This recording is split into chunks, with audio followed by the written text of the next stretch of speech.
Oyaure kendo nyako Ramogi ajuang kamora mora maintiere machiegni e twak mokwongo e chenro maru piny nyinga Joyce Oduor. Nyako Ramogi ajuang weche mag siasa sani e pachoka osechuo chieng kendo weche mopogore opogore sani timore e paw siasa. E kinde mabende odong ndalo 90 kende kata dweche 3 kende to jo Kenya dhi e debe. Nyaka sani waseneno lokruoge mopogore opogore matimore e duond buche mag siasa, mago matimore e riwruoge mag siasa hinya to riwruoge mag siasa ariyo madongo mabende jo Kenya okete wangi ahinya.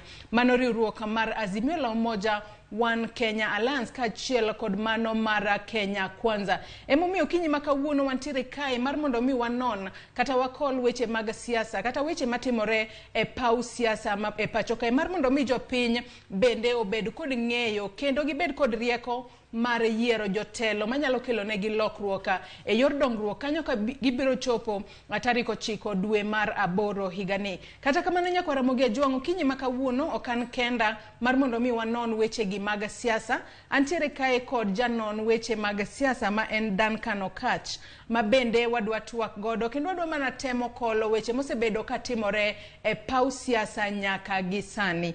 Duncan ichiw nade ndalo mang'eny ahinya nyaka ne limo e studio ka. Achio maber Joyce, to en mana tich mwatiyo Nairobi kae, but podwa nena gik matimore to be ago erokamano kuom luonga kawuono. Erokamano ahinya. Duncan ka wang'iyo weche mag siasa masani nitiere pachokae. Inyalo wacho ang'o mana ka wachako, inyalo wacho ni siasa ma pachoka sani ochomo kanye. Ka wang'iyo lokruoge mopogore opogore mabende nitiere kata mosetimore e paw siasa, ka wang'iyo duond buche mag siasa kaachiel kod riwruoge mag siasa.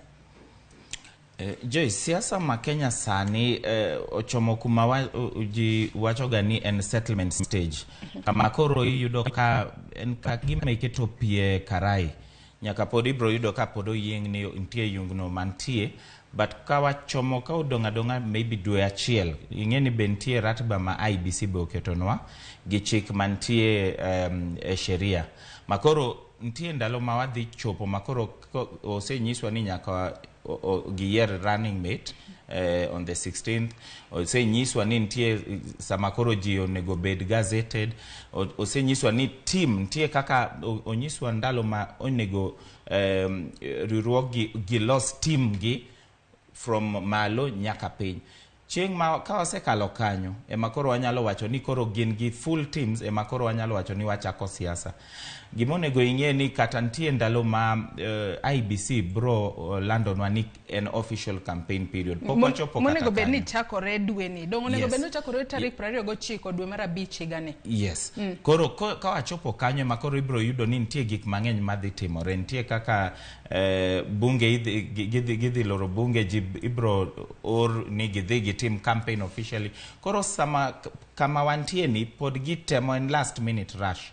Pod gitema kaka ginyalo tieko wach no mondo ka wachaka official campaign period koro teams te bro ng'eya ni jomage mantie kono jomage maonge kodgi. To mana kaka iwacho maber Duncan ni sani riwruoge mag siasa kata duond buche mag siasa mantiere pachoka giduto sani gintiere kod yiengni onge mosemako line e yo makare. Aka wachako kata kod weche mabende otimore odiochieng' manyoro e paw siasa.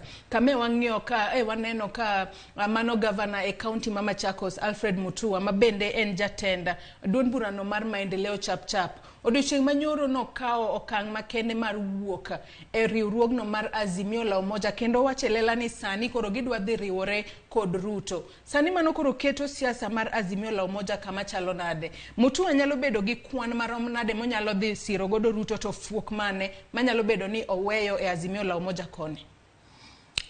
Siasa mar Kenya Joyce ne waseng'iyo gi siasa ma wawacho ni iyudo ni party makoro dhi elections to iyudo ni party ni at least giseng'ire gisebedo ka gisechano weche gi ma iyudo ni sama koro ji dhi gombulu onge ywaruok mang'eny minyalo yudo. However, siasa ma ne wasechako neno 2017 gi koro ma waneno sani gi sheria mane waloko makelo koro riwruok ma waluongo ni coalition parties and iyudo ni koro nyaka bed ni ntie mvutano mang'eny manyaka bed nikech iyudo ni kaka ka rango Azimio iyudo ni jo ODM nosepango weche gi maber, yudo ni jo Jubilee no se pango weche gi maber, kata joma chalo kaka party mar Mutua chap. Koro sama koro giriure kamano, to ineno giriure last minute. Koro sano kaka gidwa chano weche gi, nyaka bed ni nitie weche ma nyaka yudo ni kok gitang'. To mano kata wanyalo wacho ni ok kata mar Azimio kende, kata ka warango Kenya Kwanza, kok gitang' dhi bedo matek, waluongo ni managing coalitions, dhi bedo gi matek kuomgi, nikech ibro yudo ni party ka party nigi gima wanyalo luongo ni Azimio margi, nikech iyudo ni nitie gima gimanyo sama ne giloso parties gi. Koro ibro yudo ni nitie piem mantie kanyo, to piem no samoro ji nyalo wacho ni ber, samoro inyalo yudo ni koro ketho negi.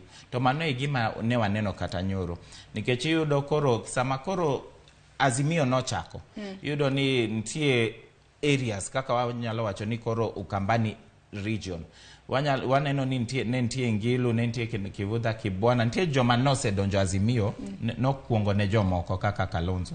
Koro sama koro Kalonzo no biro Azimio as late as it was, yudo ni en be odonjo kanyo gi demands meke. Remben gi dwaro mage. To dwaro go ineno nyalo kelo mvutano mang'eny, nikech inyalo yudo ni nitie dwaro moko ma inyalo wacho ni they don't make sense, nikech nyakirang ni owadu mantie kae kata nyaminu mantie kae be dwaro ng'o. Ok inyalo wacho ni dwa chamo chiemo te, to kidwa neno ni nyaminu ni koso. Kapok wadhi mbele Duncan, wach makamae mar jatenda mano duond bura mar maendeleo chap wuok e riwruok mar Azimio la Umoja nyotimore ayango odiochieng' manyoro. We wawinja ne gima Alfred Mutua ne owacho e kinde ma bende no wuok ayanga e riwruogno mar Azimio la Umoja. As a party, we have also been excluded from Azimio lineups, campaign programs and funding. As a party, we have also not been shown or even allowed to discuss what our roles will be after the elections. This lack of clarity plus the sidelining has sent a very important message to us. Akufukuzae hakuambii toka. Inakuwa ngumu sana sisi kugrow as a party. So our strongholds are taken by other people. Then where we are political party, zoning is the main reason. And then lack of inclusivity. Kama mtu anakuacha sahihi kwa meza ile wanapanga vitu, alafu anakuambia don't worry, tukipata serikali utakuwa kwa hiyo meza. We are convinced, and I am convinced, that the best team to transform Kenya is Kenya Kwanza. And the best leader to free us from the yoke of poverty is one Dr. William Ruto. The agreement says you cannot leave Azimio la Umoja within 6 months of the elections. But you see, it's neither here nor there. Every judge will tell you the document was signed within the 6-month period, so it doesn't hold any water. That 6-month period should have been if we had signed it before 6 months. Some of the people who are complaining about that document, we know that they were negotiating with the other side, and they needed this document for purposes of benchmarking for their negotiation. So since we knew that was going on, there was no need for us to continue to engage with them. I'm convinced that anybody who reaches the conclusion that they have to leave, I think we have to be gentle enough to say thank you very much. Ramogi kaka pile wacho ni weche mag siasa igitek. Duncan, iwinjo kanye yo makare kaka Mutua nyochwalo ng'ur mar gin kaka jo maendeleo chap gigo momiyo giwuok e riwruok mar Azimio la Umoja. Kama okuongo mabende owacho ni lack of clarity nok nochiwne gi lere yo makare e kinde mane gintiere e riwruok mar Azimio kanyo. Kaluwore kod weche go te kata ng'ur duto mabende Mutua nyowacho odiochieng' manyoro, nowacho nyaka weche go noket gi bathe e kinde ma jo Azimio la Umoja dhie mesa kacha mesa mar winjruok to jo maendeleo chap oket thenge. Owacho nyaka wachno mar zoning. En ang'o minyalo wacho kotudore kod wach makama kata ng'ur mabende Mutua nyochwalo odiochieng' manyoro? Aparo ni mano gima wanyalo wacho ni we expected, nikech ing'e ni kaka asewacho ni parties gi nyaka piem, to ng'ato nyalo paro ni maybe nitie joma koro bedo favored area moro, to nitie want to maybe miwa kaka imiyo jomoko gi. Koro inyalo yudo wach kamano, but the biggest issue en ni blame wanyalo keto kar wach managing coalitions. Nikech ing'eni coalitions gi sama koro ji bira e od Azimio koso ji donjo e od Kenya Kwanza. Nyaka gibed gi kaka ginyalo manage expectations mekgi. Ka ok mano ibro yudo ni kata ka kor Kenya Kwanza koni ibro yuda malumbano pod nitie, to ibro yuda ni nitie jomoko ma maybe ng'ore iye kanyo, to nitie jomoko ma nyalo timo kaka Mutua to nyalo wacho ni wan be wagura gino. To koro gima onego ji o focus ka gidwa successful coalition managements, nyaka gi bed gi fairness.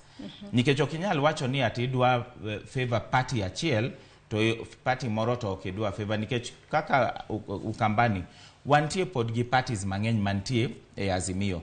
Maki wacho ni idwa favor party achiel, ibro yudo ni jomoko gi be bro ng'ur, to pod ane jomoko ma bro luwa yo ma Mutua oseluono.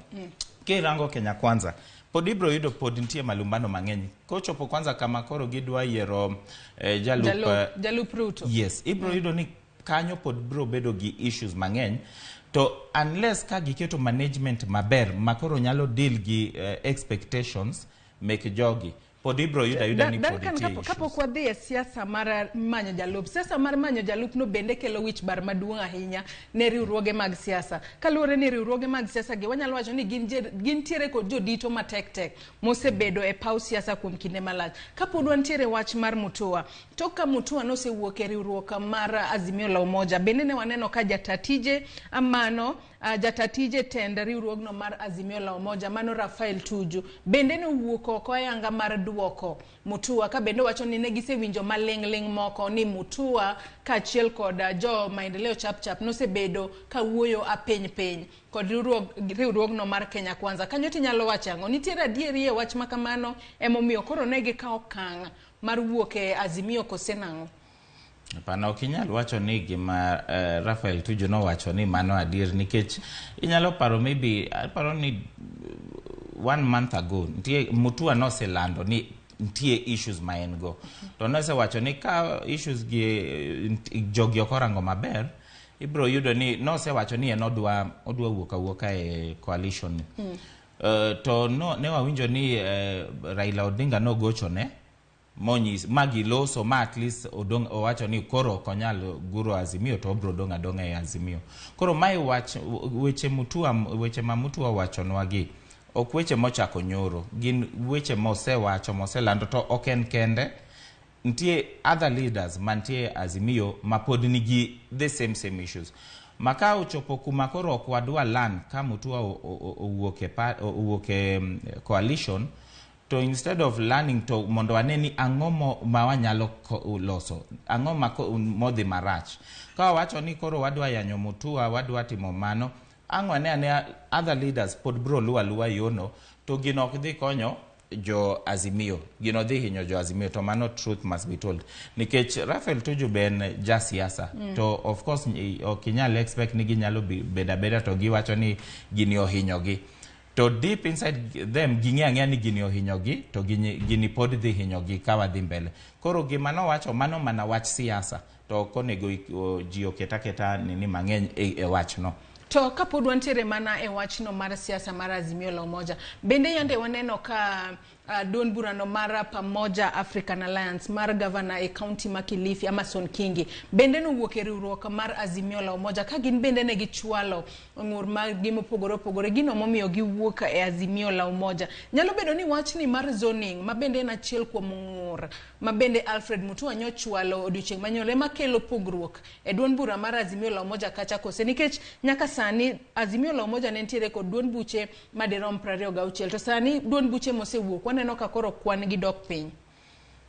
To Joyce nyaka ing'e ni ntie other leaders mosewacho ni ka Azimio odhi adhiya mbele kaka gidhini, gin be pod gibro wuoka e party ni. To mano gima nyaka ji orang maber, nikech kirango ni kata Amason Kingi en be not sechako complain chon, no sechako wacho ni there must be fairness, nikech yudo ni ntie parties ariyo adek ma ji consult go. Kiwacho ni there must be fairness. Matende ni Azimio kanyo nitiere unfairness mane momiyo jomoko wuok kanyo mar mondo mi oriwre kod jomoko. In kaka janon siasa inene nango.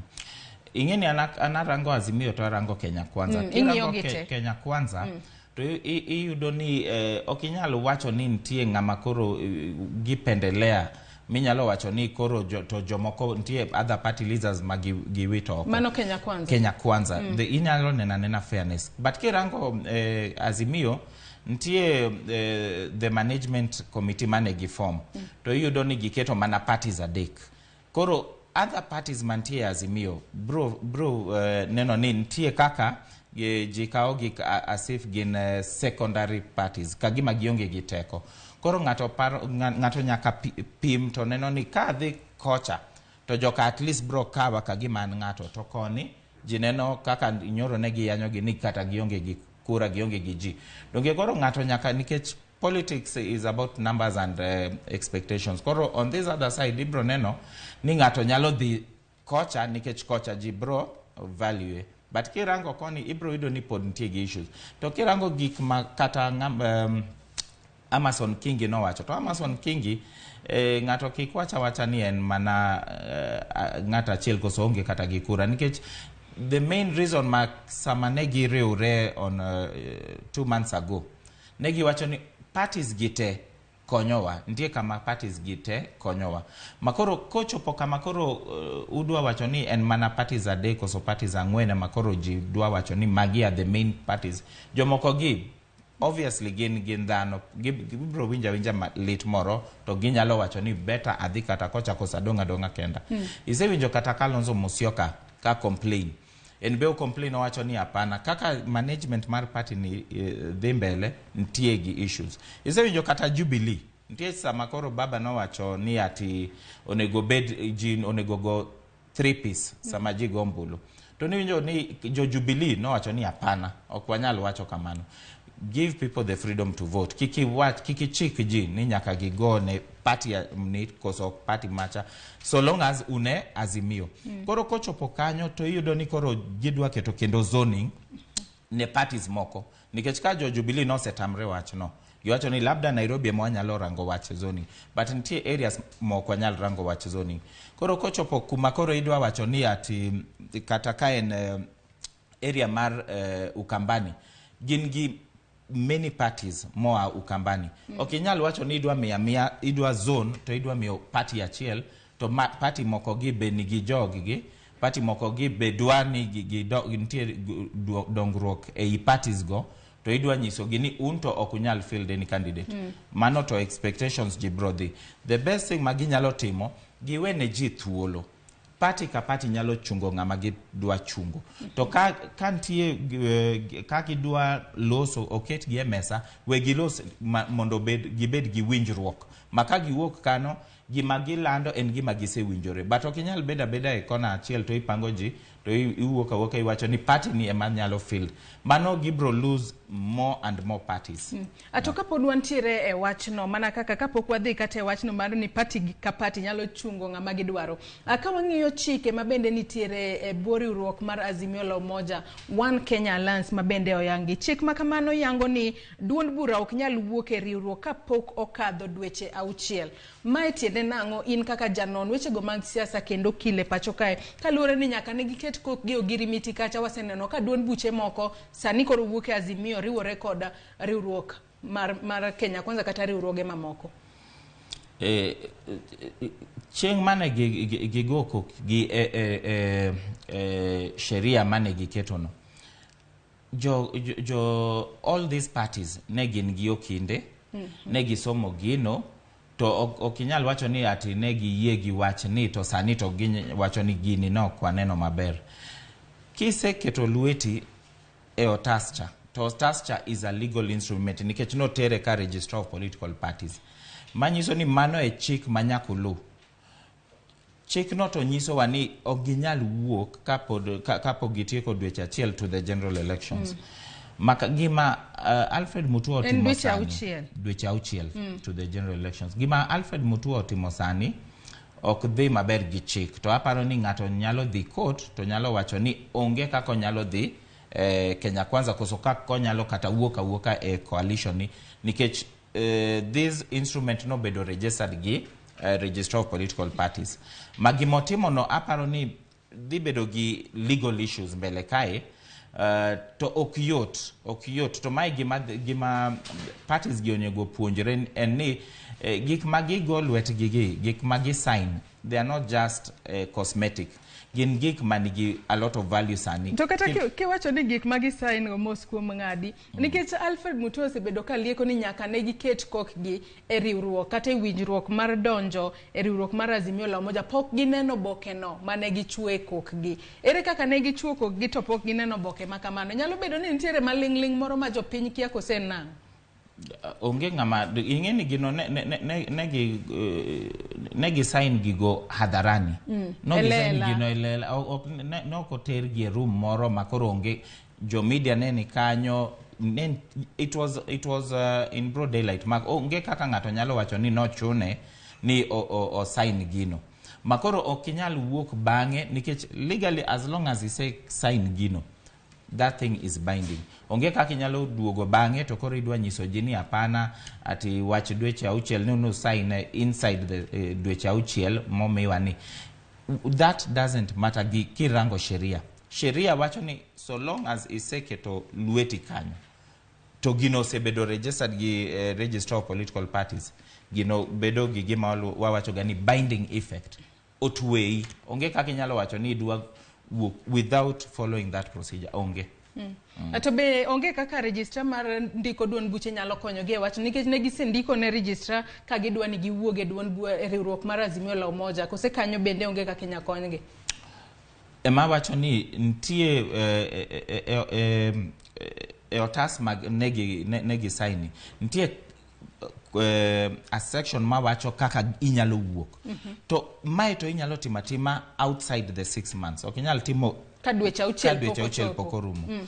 Koro ntie that route menyalo timo to nyaki chaka gimano to oken gima yot nikech okete, and that is the issue of political parties mondo kawan gi coalition agreements, coalition parties okonego bedni ne coalition kawuono to kinyiringo e coalition moro. The essence ni coalitions gi onego bedni nigi pogruok, nigi principles, nigi aspirations ma opogore kabisa. Moko nego ni kawuono iwacho ni anyalo bedo koni, kinya anyalo bedo koni nikech mondo iwacho ni anadwa support Kenya Kwanza. Nyaka bedni ing'eyo gima Kenya Kwanza ochung'ne, nyaka bedni iye gi policies and formula make Kenya Kwanza ma opogore kabisa gi policies make Azimio. Koro gima this Register of Political Parties okdwa en wach chikruok ni ma waneno kawuono in koni kiny in kocha. Koro okonego bed ni yot mondo iwuok e coalition achiel idonje coalition moro. Koro mano to gima an nayiego to mondo kik wabed gi gik ma waneno gi ni kata kiny nyalo yudo ni koro Mutua be owuok e Kenya Kwanza odhi kata party moro koso another coalition. Okonego bed kamano. Ero kamano ahinya. Nyako Ramogi Ajuang amedo paro ni okinyi ma kawuono antiere e studio kae achiel kachiel kowuok e boma ma Nairobi kod janona weche mag siasa mano dan kano kach ka wanono siasa kata weche mag siasa mosebedo ka timore e pachoka. In bende mineno wasani kamora mora ma intiere inyalo oronwa ote mari e namba wa mar 2 Facebook kacha wantiere live yudo Ramogi TV Kenya, Twitter @Ramogi TV KE. Ka an bende nyalo tudri koda e Facebook page mara ma Joyce Oduor, Twitter handle @Joyce Oduor _ Adan kan ka wadhi mbele kod weche mag siasa. Wekoro wang'iya ne wich bar ma bende sani koro riwruoge mag siasa nitiere godo. Ahinya kanyo to kotudore kod yiero jolupgi. Apar ni duol matayo weche mag yiero pacho kae IEBC bende omiyo riwruoge mag siasa kata jo siasa mar mondo mi oyier jolupgi gikone kochopo tarik 16 mano dwe mar 5 ma higani. Aka bende riwruogno mar Azimio la Umoja yande ochuogo aput moro ma konyogi e yiero jalup Raila Odinga. We wakuongo winja ne gigo mano timore odiochieng' manyoro e kinde ma bende jotelo mopogore no chopo e nyim aput mar Azimio la Umoja mar mondo mi odadhogi kapo ni giromo bedo jalup Raila kata oyo. It is also recommended if you get a woman, because we have a huge and rich number of votes. Also for the young people, if you get a young person, it will be recommended, but it's not a must. For ourselves as Jubilee, we didn't come in as partners to give conditions. We are there to agree. And the big question is, who is going to bring more votes on the table? Because at the end of the day, it's about the votes. It's not about my personal interest. It's not about any other interest, but interest for Kenyans, because we must deliver this win. And we are asking Kenyans to support us as Azimio. Go to an election process believing in a cause and ideology. It's never about an individual.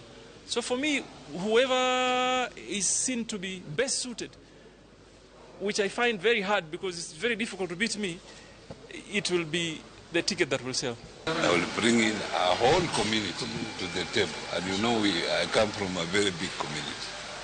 I will bring that community on the table. Secondly, I will bring the experience.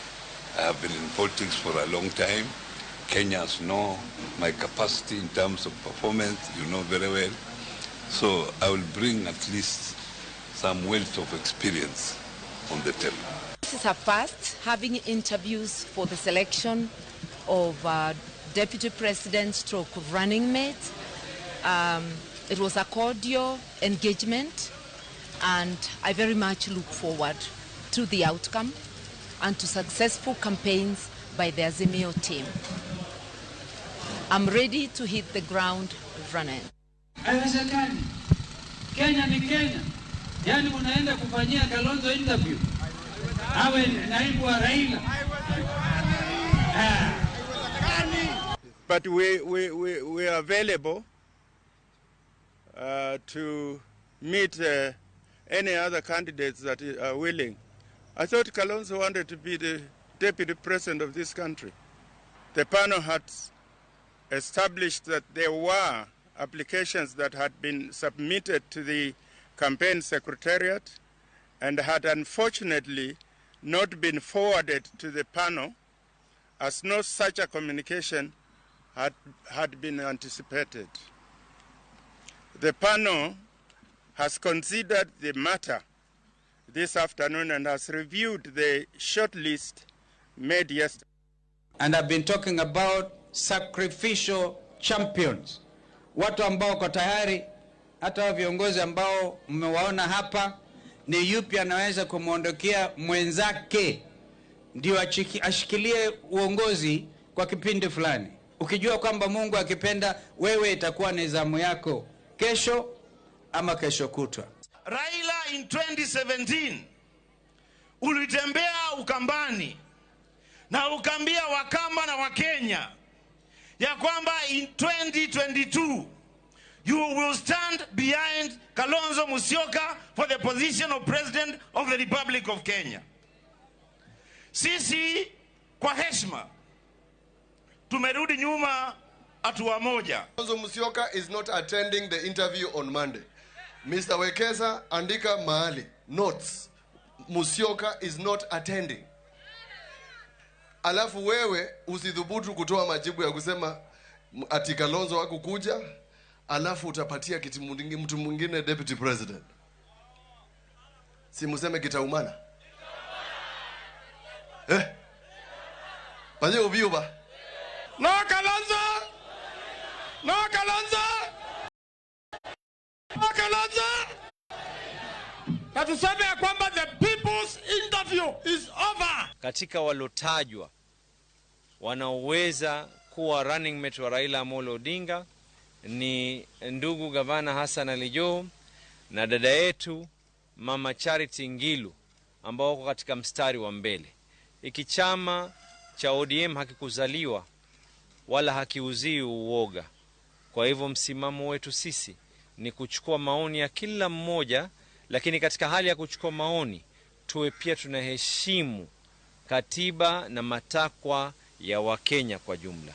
Hatutakubali ya kwamba kuwe na vyama vingine ama viongozi ambao wako na agenda fiche, agenda ya kuvunja Azimio. Lengo na madhumuni ya Azimio ni Azimio tuiboreshe, na Azimio iwe na nguvu, na Azimio iunde serikali ya taifa la Kenya.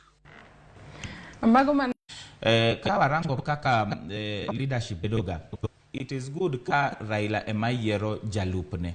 Nikech ginyalo yiero aput ni nyalo yiero ne ngama giwinjre ng'ama maybe ginyalo bedo gi friction to isewinjo kaka Ruto osebedo ka wacho sama koro gin gi issues gi Uhuru Kenyatta no wacho ga ni gini no oyiere en be maonge ng'ama nomiye makoro en gi rights meke koro kiyudo ni in gi jalupo ma nyalo wacho ni en be opiem kodi nikech en obro wacho ni in nok yiere kata no yiere through a different process dhi kelo shida mang'eny mbele kai to gimang'eyo aputni en mana siasa magiketo ng'ama dhi yiero jalup Raila en mana Raila Odinga himself jogi oketa keta kacha nikech niseneno ka joma dwa bedo jalup Raila ging'eny to jogi te gibiro kata gi parties mekgi makoro ka owach ni Raila makoro dwa yiero jalupne direct nitie that fear ni jomoko gibiro winjo marach to maybe ginyalo kata guro chama ginyalo kata weyo Ka wang'iyo jogo mabende nyochopo e nyim aput mar jokanyo abiriyo mabende noyier nokonyo Raila Odinga e walo jalupne nitiere kanyo Sabina Chege manyochopo governor county ma Mombasa Ali Hassan Joho governor ma Kakamega Wycliffe Oparanya kaachiel kod jatend duond burano mar NARC Kenya Martha Karua bende nochopo kacha mar mondo mi oda dhoge e kin jotelo gi in kaka janon siasa bineno ni koyier achiel kuomgi bende nyalo biro kod kwan manyalo romo e konyo Raila Odinga e lek mare mar bedo jatend piny Kenya mar abich e yiero maduong' ma higani. Anto kipenja to joma naneno nyoro onge ng'ama nyalo konyo Raila koyier gi kaka koyier achiel kuomgi kaka jalup Raila nikech politics is about numbers koro ipenjre ni Martha Karua nigi numbers magi no kata chieng' mane opiem gi governorship mar Kirinyaga no yombe koro onge gi constituency minyalo wacho ni en okelonwa kura machal kamae gima koro beji nyaka ng'eni Martha Karua en ng'ama very strong ka ji ne wacho ni Ruto was strong sama ne en jalup Uhuru Kenyatta Martha Karua is even more strong koro okidwa kama wan gi jatelo kae to jalupe outshine dhi kelo friction ma waseneno timre Jubilee government kirango ng'ama kaka Joho Joho kata kokete jalup Raila koso kokete the support ma Raila nigo cost will remain the same ok dhi lokore nikech iketo Joho running mate kirango Sabina Chege baba osetemo idho Mount Kenya osetemo to onge kuma odhiye nikech pod kirango jogo nitie kaka kuch Mount Kenya odonga maybe gi support Ruto koro kata kiyiero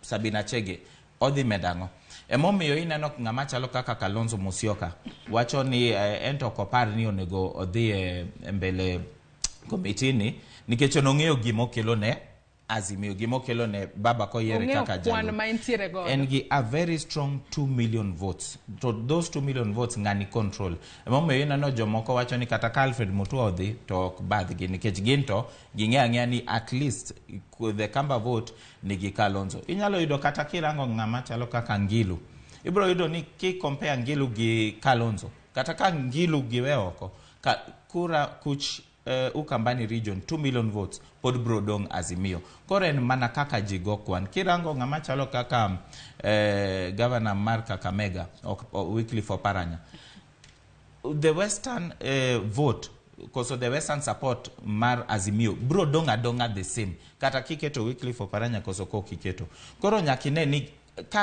ang'o madhi konyo party ang'o madhi konyo Raila in terms of the votes modwaro nikech 2 million votes is a lot of votes mokinyal kata dili daligo especially kang'ani wacho ni either onyalo dhi ka Kenya Kwanza koso kata kochunga kende those are 2 million votes mang'ani koro dwa tami to ing'eni mondilo votes Kenya kai waseneno in the last elections jiloya these votes gi 500 and or less than 1 million votes koro 2 million votes in terms of kawadwa go kwan there is no way minyalo wacho ni kuom jomo wuok gi okay, onge ng'ama inyalo keto on the same platform gi Kalonzo Musyoka in terms of the vote advantage. To kura gi siasa is about numbers. There is no other issue. Mano is not rocket science. Ma onego iketa put moro mondo onon ji. It is just about numbers. Ikelango on the table. To bende par ni aput no mabende no yieri nitiere nyaka kawuono emonego be ni gi wache lela jalno mabende oromo bedo jalup Raila Odinga. Kapo ni Kalonzo kochopo kacha inyalo weyo koko sinyalo nikech ne giwacho ni kata kokichopo to pod inyalo yieri kaka jalup ne kose koro ginyalo timo nang'o. Ing'eni ging'e ni gima gitimo ni is nonsense. Ok dhi konyo ng'ato nikech gidhi announce Kalonzo.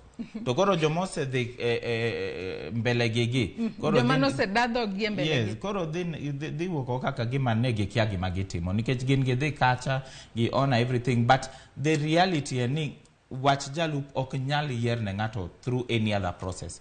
Ng'ato ema yiero, jatelo ema yiero. To ibro winja ni kawuono kata kiny koso ginyalo kata postpone, but eventually nikech gin gi deadline mar tarik 16 ibro yuda ni give the announce nikech gionge gi option mano to nyaka nyisi, especially gima Alfred Mutua notimo nyoro nyiso gini koro gionge gi option to they have to reconsider. Neno ni nyoro ne gin gi emergency meeting nikech magi e gik makoro dhi kethonegi kumwachopo. To nyaka ing'e ni Raila always has a lot of support.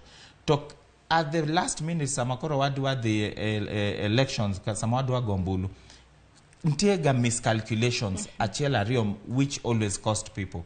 Inyalo rango kaka 2012 Raila with the Kalenjin vote would have gone very far. To nentie miscalculation other people capitalized on magi wacho ni koro ng'ani gojo Rift Valley, Wachmau and all that. That alone cost Raila the presidency. Nikech couch in 2012 that was automatic a Raila victory. But koro that miscalculation no ketonwa. This time if there's a miscalculation gigo kwano maber gigo kwano marach sani gi Kalonzo. There's nothing. Mano rita gombulu, but it won't have any consequence. Nikech Ruto will automatically retain his vote. Nikech kirango kata Kenya Kwanza, as much as there is also ntie manamano niko matindo tendo, it's not in the same level minyalo compare gi Azimio.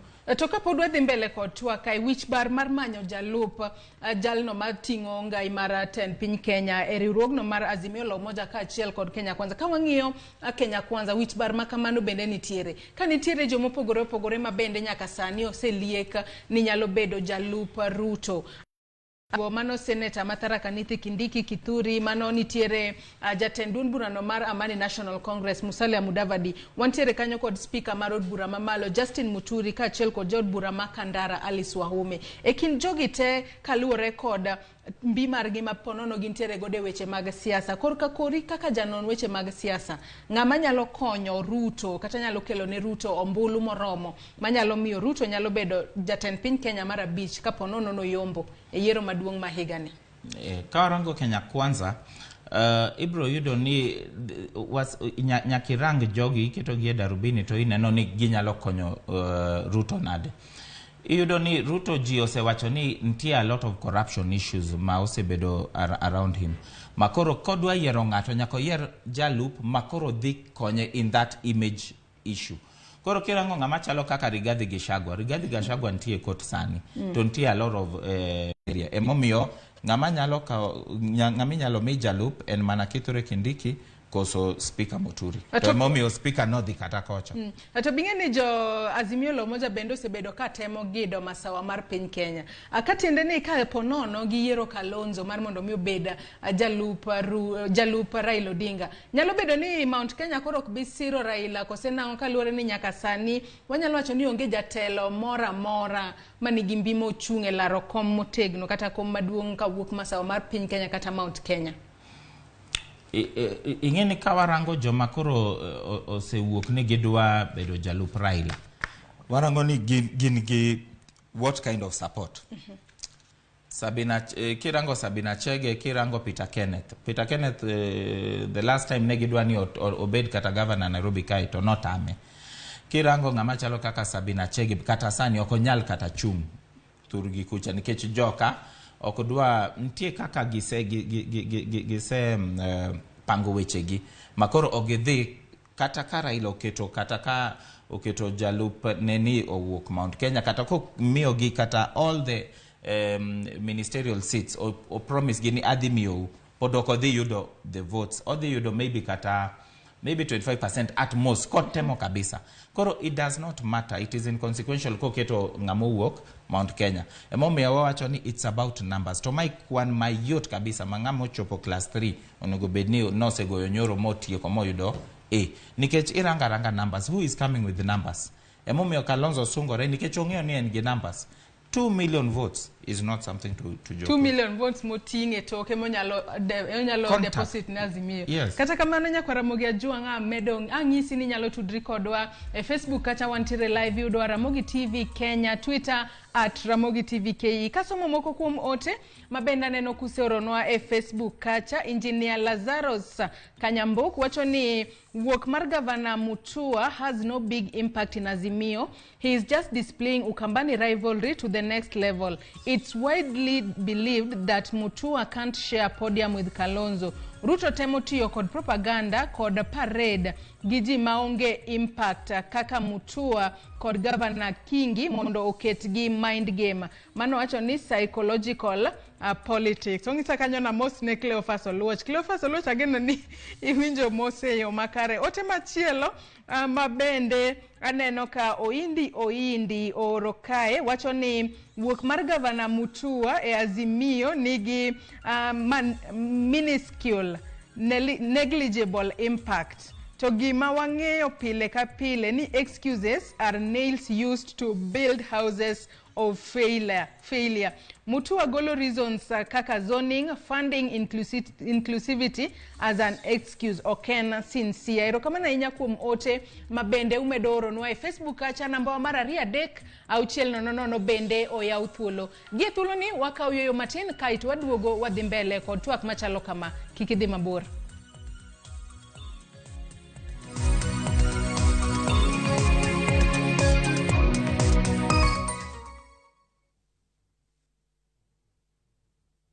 Collect fare kwa boda au matatu ukitumia ViewPay cashless na uqualify for bima ya 100,000 shillings pamoja na medical cover ya 20k na permanent disability cover ya 100k kwa 5 bob pekee. Dial *236# today to start using ViewPay cashless.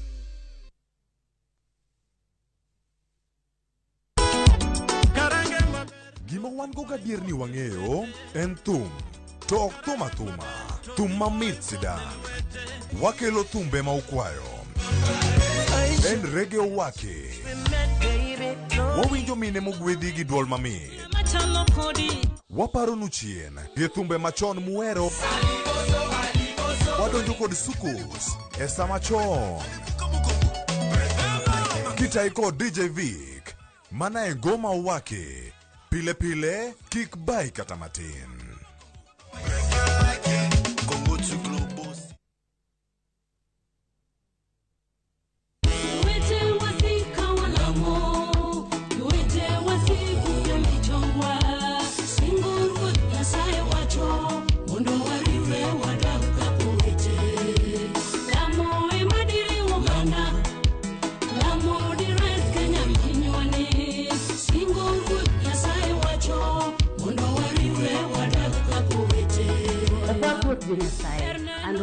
Gonya ni mondi yudu wenda mar lamo kaka skiza code ni di mana *812 *784#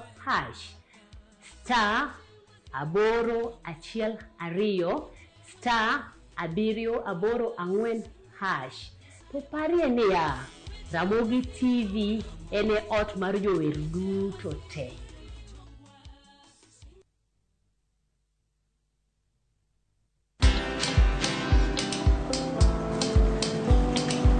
Niaje? Ni kama unashangaa kwa nini naangalia simu with so much focus eh? Usishangae sana. Nimekuwa ndani ya story kabisa. Ni kama ile hali ya juzi. Ni kama nilikuwa hapo iki happen. And when this new market was being opened, ni kama nilikuwa hapo tu. Hata vile local tourists for a special rate at the coast, I was there. And when this new road was being commissioned, I was right there. Na hata wewe, unaweza kuwa ndani ya story wherever you are. Just download Citizen Digital. Stay informed on all the news and events as they happen across the country, the continent, and the world at large. Download Citizen Digital, Kenya's #1 news app.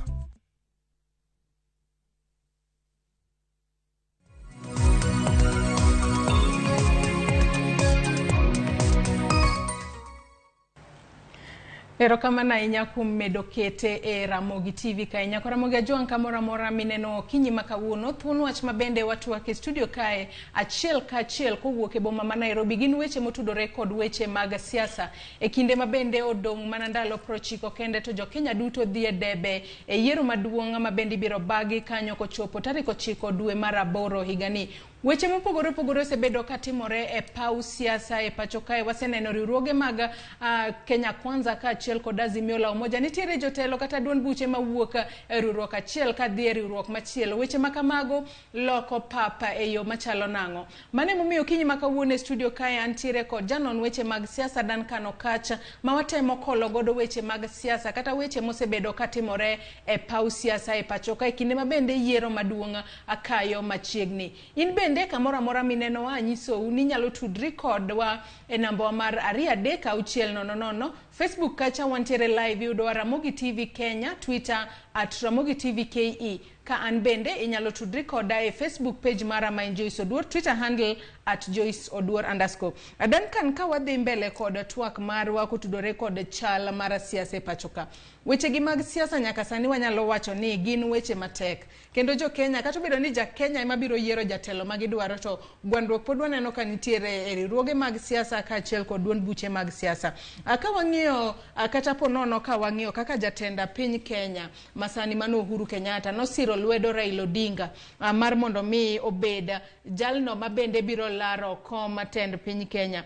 Bende waneno ka jatend piny Kenya wanyalo wacho ni nyaka sani pok owuok e pap mar siasa mane momiyo nokete mar mondo mi ene motel ne riwruok mar Azimio la Umoja One Kenya Alliance. Mano koro keto jatend piny Kenya kama chalo nang'o. En be kotieko telo mare to biro dhi yweyo kose nang'o pod en mane pap mar siasa.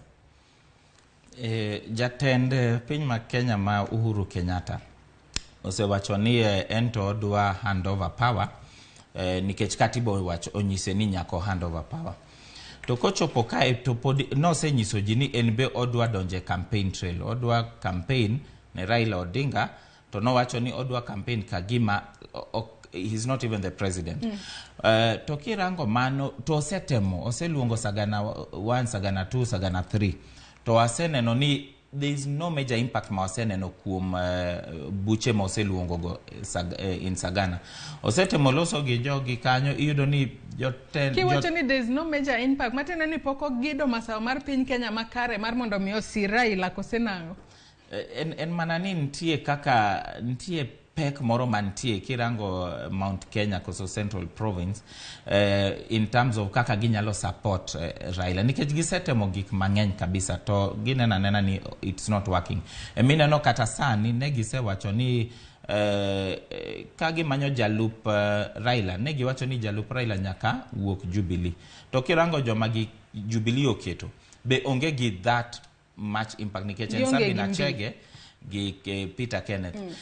But the only way samoro ne waparo ni Raila nyalo yudo kuch Central Kenya koso Mount Kenya maybe to an extent mago nyalo yudo kata 50%. Nen manaka gitimo gima ji poko paro kabisa. Mano en ka Uhuru Kenyatta nyalo koro bedo ni en jalup Raila. To mano be chiko yiene adier ni tok bedo jatend piny Kenya koro ene moring kaka jalup Raila. Kose? Onge chik mantie motame koso motamo ng'ato ni kise bedo president ni okinyal koro bedo vice president. Chik otamo vice president mose bedo kanyo for 10 years from being vice president, deputy president kendo. Koro nyaki dhia malo. But president onyalo wuok malo to duogo piny. Nyalo kata bedo in Somalia nyocha ne waneno kata president no bedo MP. No yier kaka MP. Koro mano chik onge chik motamo gito mano gima karango kaka janon siasa. Aparo ni mano e gima dokonyo Raila nikech Uhuru Kenyatta pod nigi joma koro pod supporte. To onge ng'amo chopo kama Uhuru Kenyatta osechopo sani in terms of support ma Uhuru Kenyatta nigo. Kirango jomoko gite mantie Azimio koso ma support Raila. Onge ng'ama nigi that support kata half the support ma Uhuru Kenyatta pod nigo nyaka sani. Mako wacho ni pod odwa bedo maybe jalup Raila to giwinjore. Mano nyalo miyo Raila at least kata 50%. Kok mano to bro bedo matek kabisa. Mano kiwacho 50% mar ombulu mawuok e masawa mar piny Kenya kose? 50% mar ombulu mawuok Central Province. Areas moko gi to Raila onge gi issues mang'eny nikech mago wanyalo wacho ni mago strongholds. Western, Nyanza, Kisii. To koro ka Uhuru Kenyatta be odonje wachgi to nyalo konyo. To nitie joma nosechako pingo wachno ka wacho ni hapana, Uhuru Kenyatta ok onego odong'e power, ni onego dhi adhiya oyue. But kirango gini maber, pod Uhuru Kenyatta dhi donga e telo. Nikech ka wacho ni Azimio ema koro oloyo mbulu ma Raila obedo president.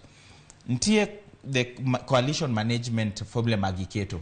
Miyudo ni Uhuru Kenyatta pod ntie kanyo ene makoro odhi chiko kaka weche onego timre e serikal.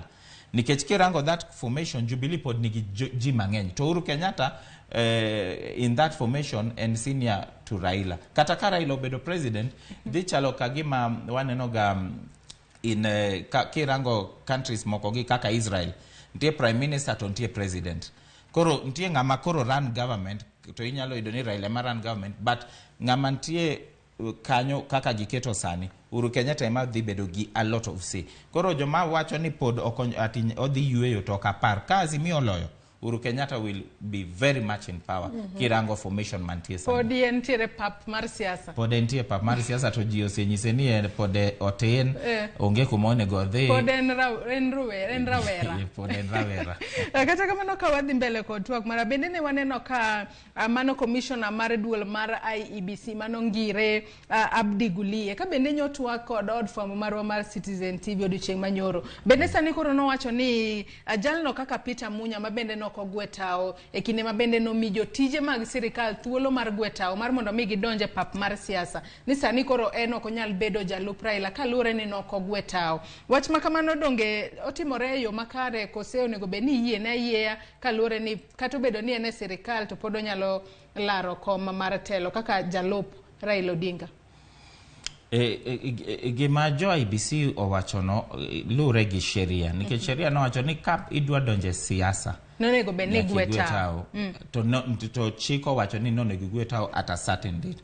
Makoro kano kigwetao sano, tek sani mondo koro ng'ato wacho ni dwa yieri kaka jalup ne nikech mano siasa. To gima gitemo rango ni kikiti gi resources mek serikal, kikiti gi post momi mar serikal, ka pod idwa donjo siasa nikech mano iluongo ni unfair advantage. Mano e gima gitemo rango. But kirango be sheria ng'ato nyalo wacho ni ing'eni okanyal ng'iyo ni ng'ani nyalo dwara koso ng'ani nyalo yiera ni abed jalupne. Koro onge kaka dang'iyo at that particular point ni koro ng'ato bro yiera 2 months 3 months to come. Koro ng'ato nyalo wacho ni okinyal dino ne ng'ama chal kamano. Pod kirango kabisa ng'ani nyalo dhi court to court nyalo declare ni wach bedo jalup ng'ato mano can be exempted from sheria koso chik ma wan go sani. Nikech bedo jalup ng'ato mano gima okinyal ng'eyo pase. Nikech en gima ing'eni nyalo onego bed ni nyalo kata yiero jalup ni from even civil service outside the country kata ambassador. To ing'eni ine makoro iwacho ni ng'ani ema nyalo tiyogo maber. Koro at the point makoro iyiero ng'ani, koso ng'ani dwa subject himself to that process. Sano e sama ng'ani onego gwetao. Kaka sani, ka Peter Munya dwa bedo interviewed. Kaponi Raila oyiere kaka jalupne, onyalo gwetao gi sani. Kata ko gwetao sani, ang'eni mano bro bedo gi issues. Mano gima ibro tere court.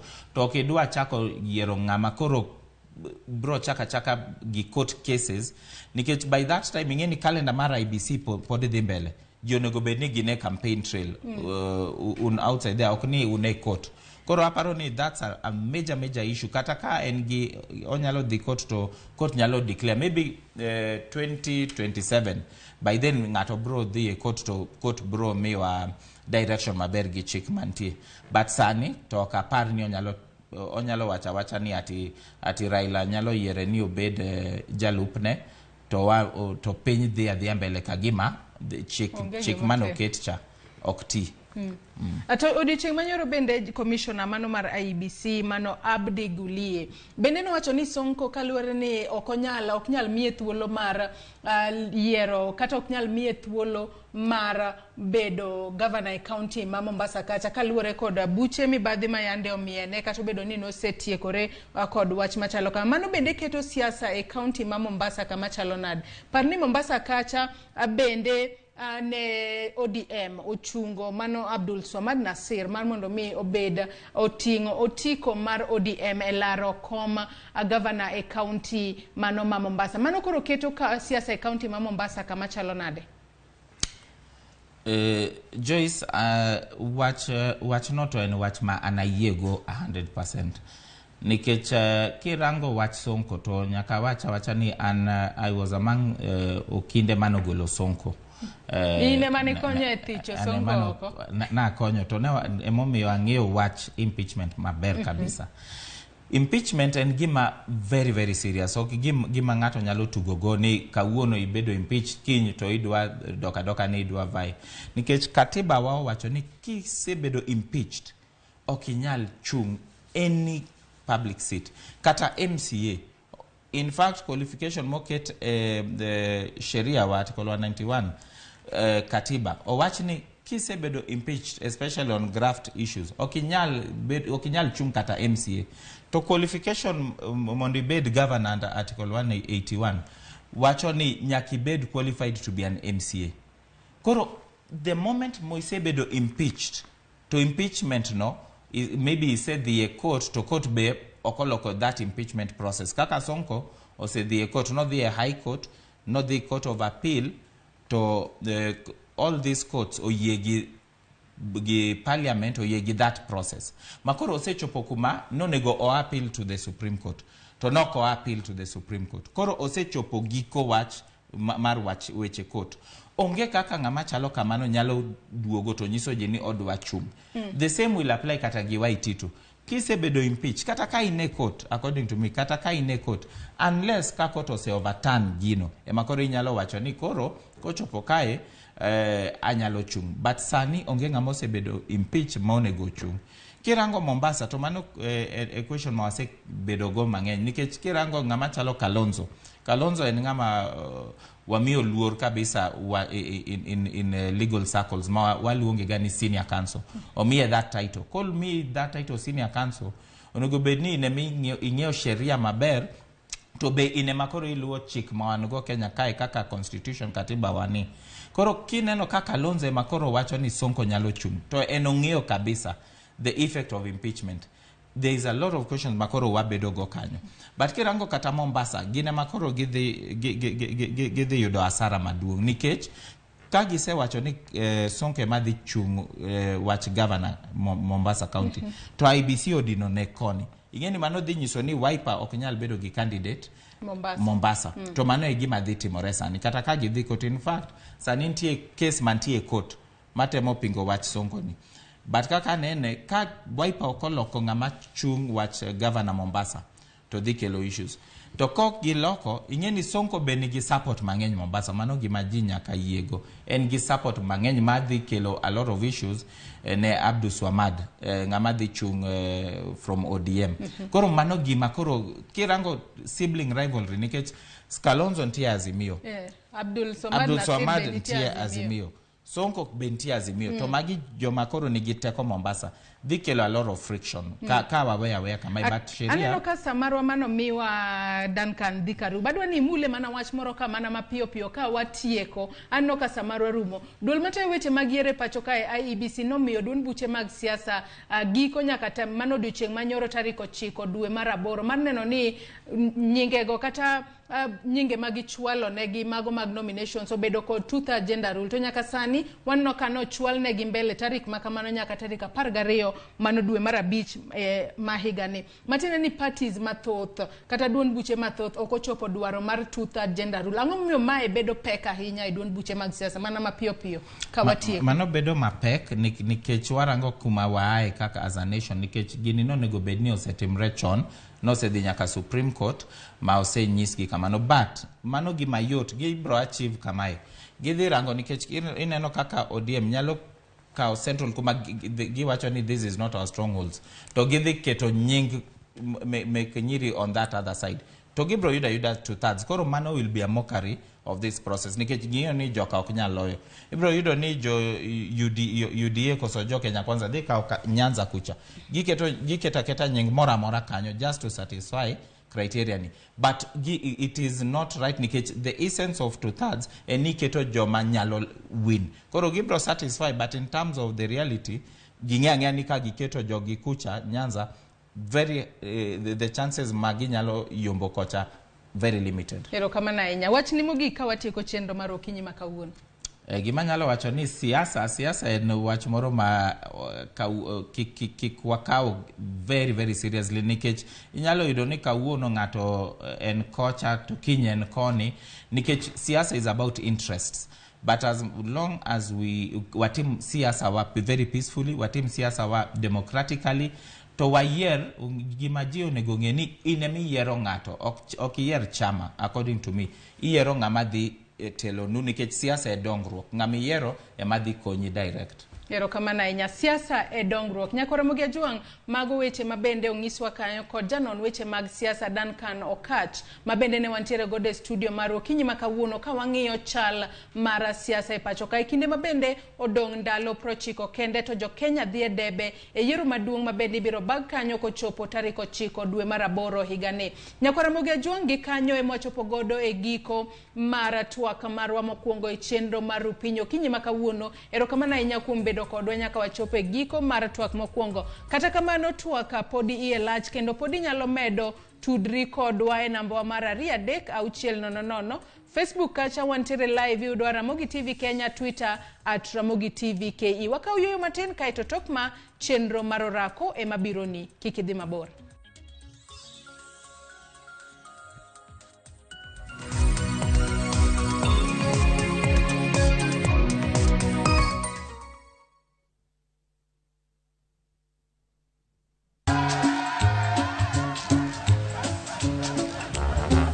Niaje, unajua juzi nilisikia kuna politician fulani alisema kitu controversial sana. Lakini si unajua vile watu saa zingine upenda kuongeza chumvi kwa story. Mimi nilikuwa nataka kujionea mwenyewe nisidanganywe. So, ngoja kiasi. Yes. Sasa mimi sikungoja kuambiwa. Nilipata the full story hapa.